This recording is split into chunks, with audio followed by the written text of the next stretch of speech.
Ravenscroft Manor. A name whispered in hushed tones, a legend shrouded in fear. Locals spoke of the mansion in hushed whispers, their voices heavy with a mixture of fascination and dread.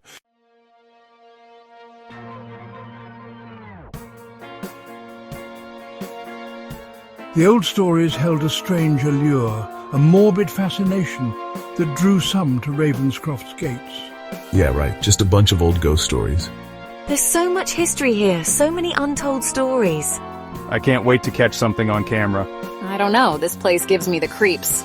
Their car sliced through the dense forest, the headlights cutting through the oppressive darkness. The road, barely more than a dirt track, wound its way through ancient trees that seemed to reach out with skeletal branches. As they neared the manor, a palpable shift occurred in the atmosphere. The old iron gates of Ravenscroft Manor loomed before them, rusted and overgrown with ivy. The friends piled out of the car, their breath misting in the cool night air.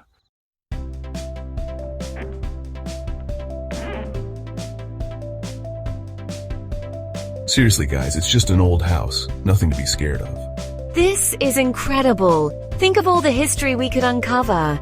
Let's get those cameras rolling. We might catch something amazing. I don't like this. Something feels off. The front door creaked open with a sound like a dying gasp. Dust motes danced in the faint light that filtered through the grimy windows. A musty odour, the scent of decay and forgotten memories, wafted out to greet them.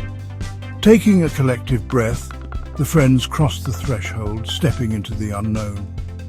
The door slammed shut behind them with a resounding boom. The house, it seemed, was awake.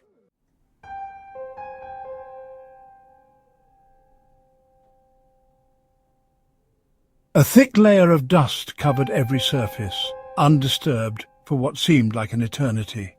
All right, time to get some shots. This place is incredible. Look at this furniture. Imagine the stories it could tell. The house seemed to pulse with a hidden energy, a palpable presence that sent shivers down their spine.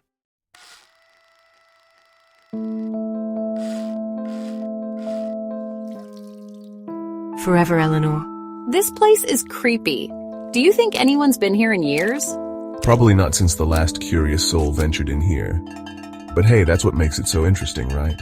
Jordan brushed away the thick layer of dust, revealing an inscription carved into the wood, "Forever, Eleanor."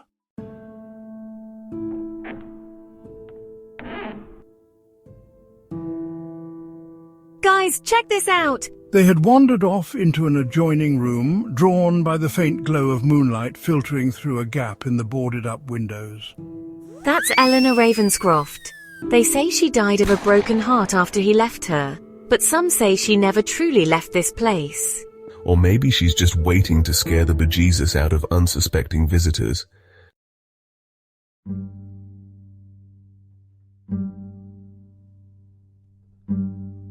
Did you feel that? It's freezing in here. It's just an old house, Riley. Drafty windows, probably. Nothing to be worried about. Guys, I think we should head back. This place is giving me the creeps. Did you see that? A cold breath, like a whisper against their skin, seemed to brush past their ear.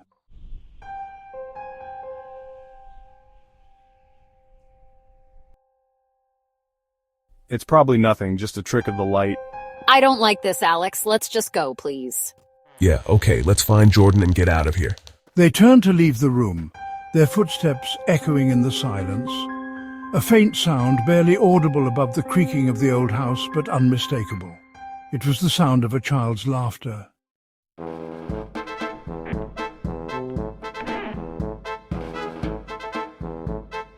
The laughter seemed to come from everywhere and nowhere at once, bouncing off the walls. What was that? It came from upstairs. I need to see something. Without another word, they turned and started up the grand staircase, their footsteps slow and deliberate.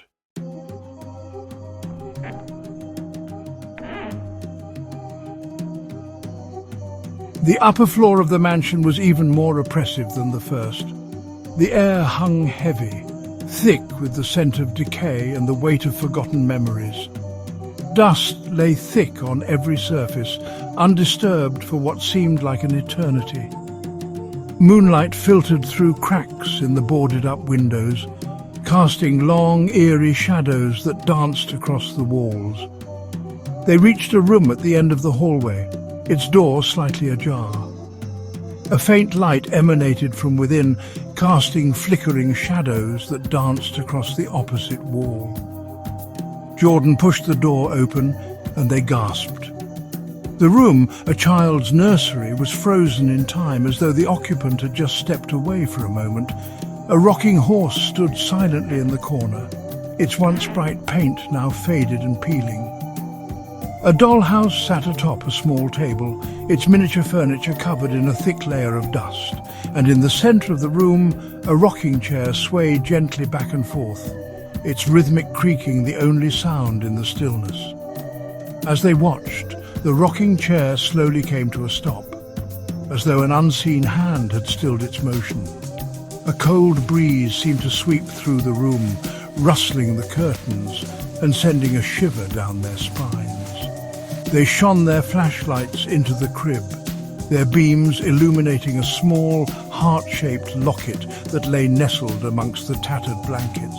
Jordan carefully picked up the locket, their fingers trembling slightly. It was cold to the touch, as though it had been chilled by an icy wind. As they turned it over in their hands, they noticed a delicate inscription etched into the back. "To my beloved Eleanor, may you always find your way back to me."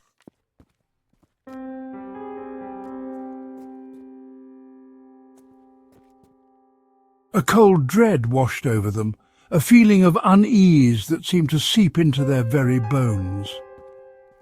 The inscription on the locket, the child's laughter, the shadowy figure on the camera footage, it all pointed to a truth too terrifying to comprehend. They weren't alone in Ravenscroft Manor. Eleanor was there, her presence woven into the very fabric of the house, her sorrow and rage palpable in the oppressive atmosphere. As they stood there, the air grew heavy, thick with a palpable energy that made it difficult to breathe. The temperature plummeted, sending a wave of goosebumps across their skin. And then it began. A low humming sound, barely audible at first, but growing steadily louder, vibrating through the floorboards, up their legs, into their very core. The rocking chair in the corner began to move again, its rhythmic creaking a haunting counterpoint to the growing hum. The shadows in the room seemed to deepen, swirling and shifting as though alive. And then, with a suddenness that made them jump back in terror, the locket in Jordan's hand grew warm, almost unbearably hot. They cried out, dropping it to the floor as though it had burned them. As they watched in horror, a faint milky white mist began to seep from the locket, swirling and coalescing above the floor. The hum grew louder, morphing into a high-pitched whine that seemed to pierce their eardrums. And then, with a final ear-splitting crack, the mist solidified, taking on a shape that sent a wave of terror crashing over them. It was the figure of a woman, her long, flowing hair cascading down her back, her eyes glowing with an eerie, otherworldly light. Eleanor had arrived.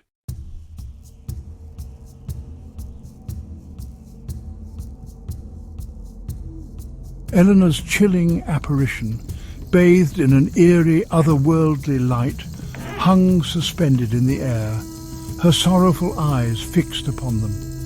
The air crackled with an unseen energy, raising goosebumps on their skin and sending shivers down their spines.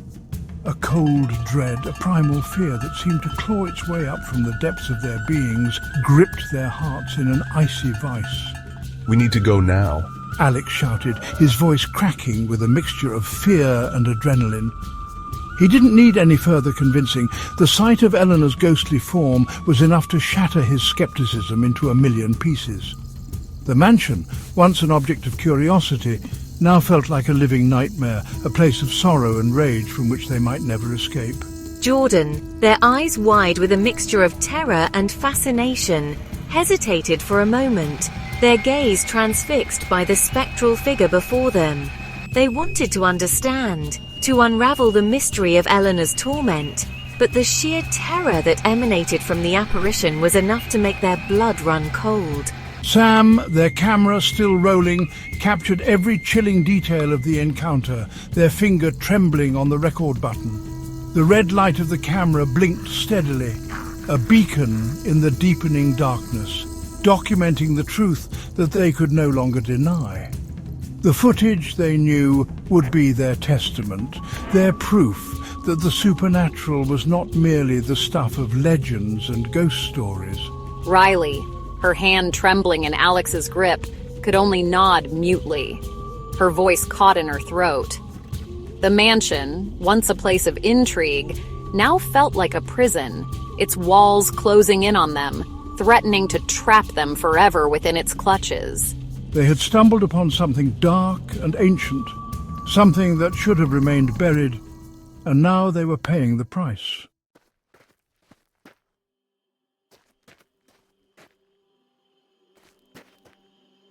They fled from the nursery, their footsteps pounding on the wooden floorboards, the sound echoing through the silent mansion like a frantic heartbeat. Fear lent speed to their steps as they raced down the hallway, their flashlight beams dancing wildly across the walls, casting grotesque shadows that seemed to writhe and twist like living things. Down the grand staircase they ran, their breath catching in their chests, their lungs burning with exertion. The air grew heavy, thick with the scent of damp earth and mildew, as they descended into the bowels of the mansion, seeking refuge in the darkness that lay beneath.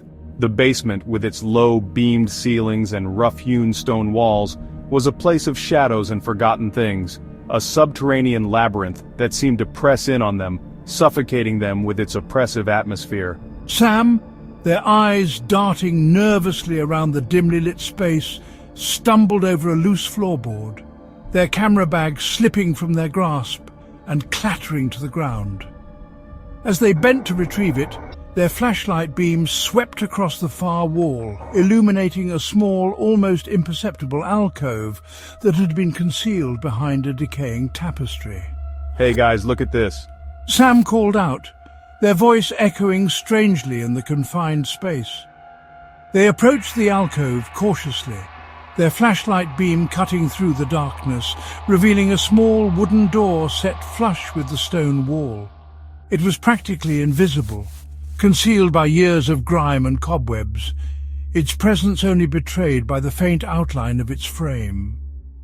Curiosity, that age-old human flaw, warred with the primal fear that gnawed at their insides. Could this hidden chamber hold the key to understanding the mysteries of Ravenscroft Manor? Or would they find something even more terrifying lurking within?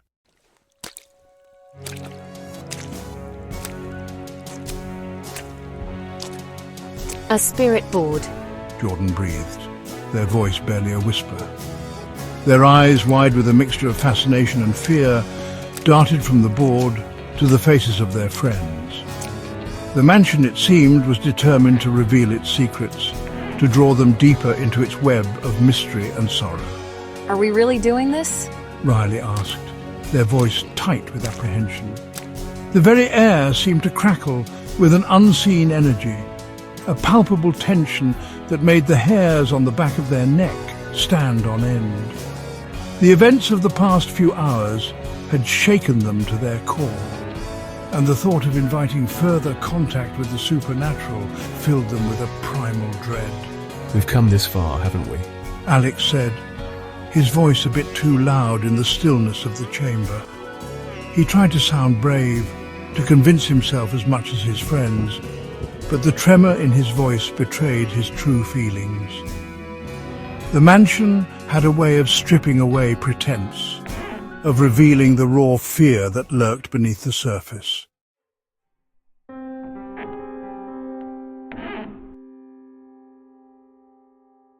With trepidation etched on their faces, they gathered around the table, their fingers resting lightly on the planchette.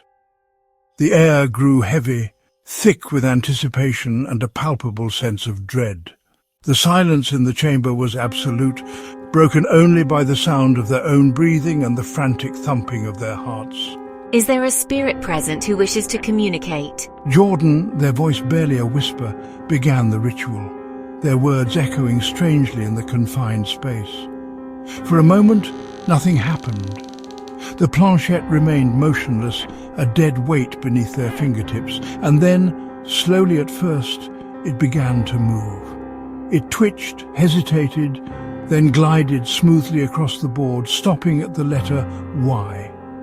A collective gasp escaped their lips, their eyes widening in unison as the planchette continued its eerie dance, spelling out a message that sent chills down their spines. Who's controlling it? Riley whispered, their voice trembling with fear. They glanced nervously at their friends, but their faces were masks of concentration, their gazes fixed on the moving planchette. As if in response to Riley's question, the candles that illuminated the chamber flickered violently, casting dancing shadows that writhed and contorted on the stone walls. A cold breeze swept through the room, rustling their hair and sending a shiver down their spines. And then a voice, low and mournful, seemed to emanate from the very walls themselves, whispering a name that sent a fresh wave of terror through their hearts. Eleanor, beware.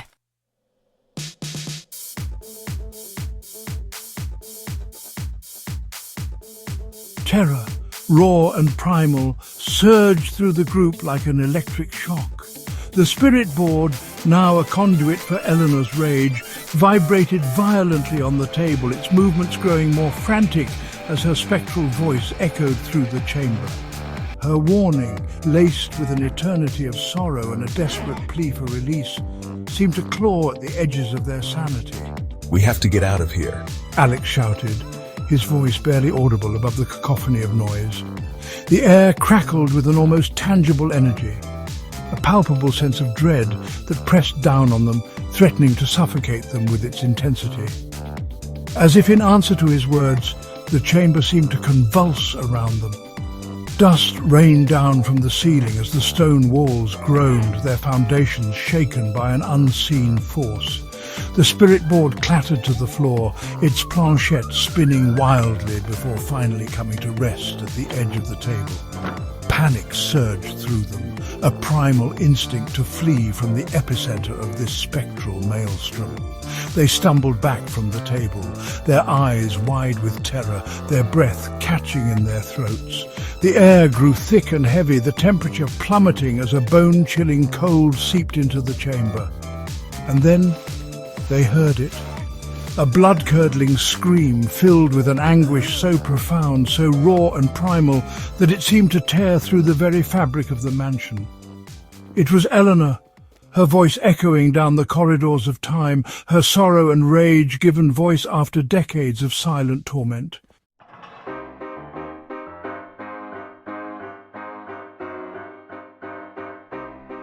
The scream seemed to go on forever, reverberating through the mansion, shaking the very foundations of their sanity. This way, we have to get upstairs. Behind them, Sam, their camera clutched tightly in their hand, captured every terrifying detail of their escape, their lens recording the chaos and fear that had consumed them. Jordan, their eyes wide with a mixture of terror and morbid fascination, hesitated for a moment, their gaze drawn back to the spot where the spirit board lay discarded on the floor. Jordan, come on, we can't help her now. With a final, lingering glance back at the spirit board, Jordan allowed themselves to be pulled through the doorway, the heavy wooden door slamming shut behind them, sealing them once more within the depths of the mansion.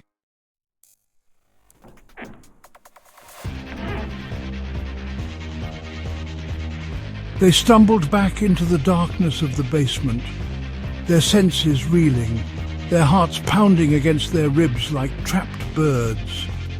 The scream, though fading now, still echoed in their ears, a chilling reminder of the unseen forces that surrounded them.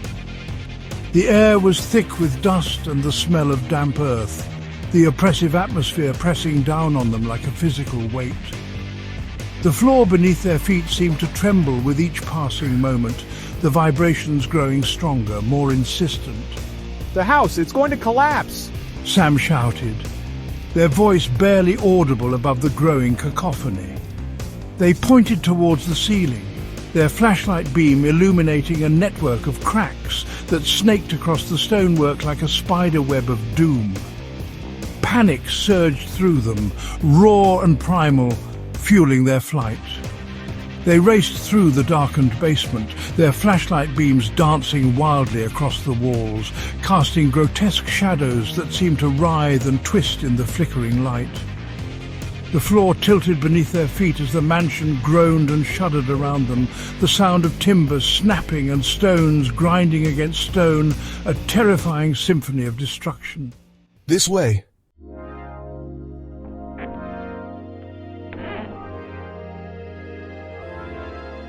They burst out of the mansion and into the cool night air, their lungs gasping for breath, their bodies trembling with exhaustion and relief. The world spun around them, the ground unsteady beneath their feet. Behind them, the mansion groaned its final death throes. The sound of its collapse, a deafening roar that seemed to shake the very earth. Debris rained down around them, a shower of splintered wood and shattered stone, as the once grand edifice crumbled into ruin. They didn't stop running until they reached the relative safety of the trees, their bodies slumping against the rough bark, their chests heaving. The forest, once a place of eerie beauty, now seemed like a haven, its darkness a comforting shroud after the horrors they had witnessed. In the distance, they heard the wail of sirens, the approaching red and blue lights of emergency vehicles cutting through the darkness like beacons of hope. They had escaped with their lives, but the memories of that night, the chilling encounters with the supernatural, would forever be etched into their minds, a haunting reminder of the darkness that lay hidden beneath the surface of their world. 7, 6, 5, 4, 3, 2, 1. You'll never have the sacred stone. Oh, this you crazy mother. Safe within the confines of the ambulance, wrapped in the sterile scent of antiseptic and the comforting presence of medical personnel, the friends struggled to comprehend the events of the night. The horrors they had witnessed, the chilling encounters with the supernatural, seemed surreal, like fragments of a nightmare that clung to the edges of their waking minds.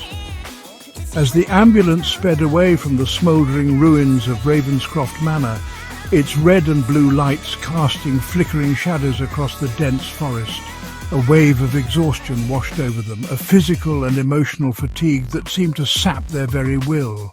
They huddled together, seeking solace in their shared experience, their silence a testament to the unspoken terror that bound them. Riley, her hand still trembling slightly, reached out and squeezed Alex's hand, her touch a lifeline in the darkness. He returned her grip, his own fingers cold and clammy. They had faced their fears, had stared into the abyss of the supernatural, and had emerged, shaken but alive. Sam, their camera bag clutched protectively in their lap, replayed the events of the night in their mind. The chilling images seared into their memory, the footage they had captured, the evidence of the paranormal activity they had witnessed would be their testament. Their proof that the world was not as simple and straightforward as they had once believed.